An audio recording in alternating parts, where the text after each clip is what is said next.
माना जाता है। यहाँ पर 33 कोटि के देवी देवता रहते हैं।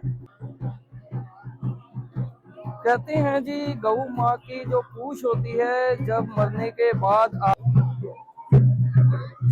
ये है जी हर की पौड़ी का नजारा। अब हम हर की पौड़ी पर आ चुके हैं और यहाँ पर कुछ लोग स्नान कर रहे हैं और कुछ लोग जो है यहाँ पर गौदान वगैरह कर रहे हैं, क्योंकि हिंदू धर्म में गौदान जो है वो सबसे बड़ा दान माना जाता है।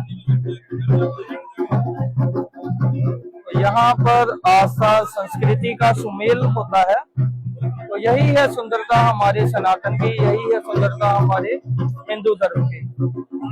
जय गंगे, जय मां गंगे।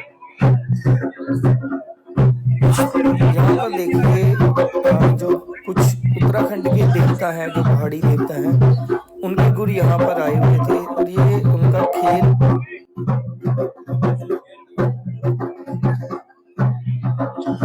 देवीय खेल है ये। जैसे कि मैंने अपर हिमाचल में भी बताया था आपको, जब हम लोग अपर हिमाचल की तरफ गए थे, रोडू वगैरह की तरफ, तो मैंने आपको बताया था कि कैसे हमारे देवी देवता जो है वो हमारे साथ किसी न किसी जन के शरीर में रह के बातें करते हैं। तो ऐसा ही खेल यहाँ पे देवीय खेल चल रहा है, क्योंकि हिंदुस्तान देवी देवताओं का ही देश माना जाता है। यहाँ पर 33 कोटि के देवी देवता रहते हैं। तो ऐसे ही साक्षात देवी है हमारी माँ गंगा, तो जो कल कल बहती जा रही है। और माँ ज्वाला चिंतपूर्णी में साक्षात पिंडी रूप में, चिंतपूर्णी में ज्वाला माँ ज्वाला रूप में है। तो ऐसे ही हमारे देवी देवता जो है अलग अलग रूपों में, कुछ वायु रूप में, कुछ मूर्ति रूप में, कुछ जल रूप में हमारे आसपास रहते हैं। तो हमें इनका आदर भाव करना चाहिए। तो ये देखिए, जैसे ये गौ पूजन जो गौदान है वो पंडित जी करवा रहे हैं।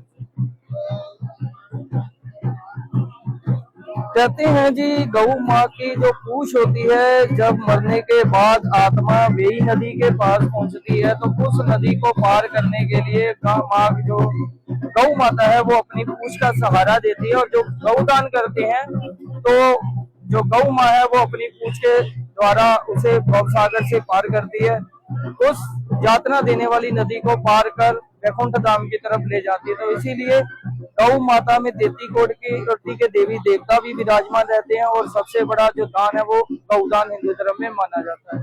अब स्नान वगैरह करते हैं, सोनिया गुड्डू और अनमोल वगैरह ऊपर ही हैं, अभी वो जैसे ही आते हैं तो स्नान वगैरह हम लोग करते हैं। तो घाट के ऊपर ये देखिए, दोनों घाटों के ऊपर जो है वो श्रद्धालुओं की भीड़ जो है वो लगी हुई।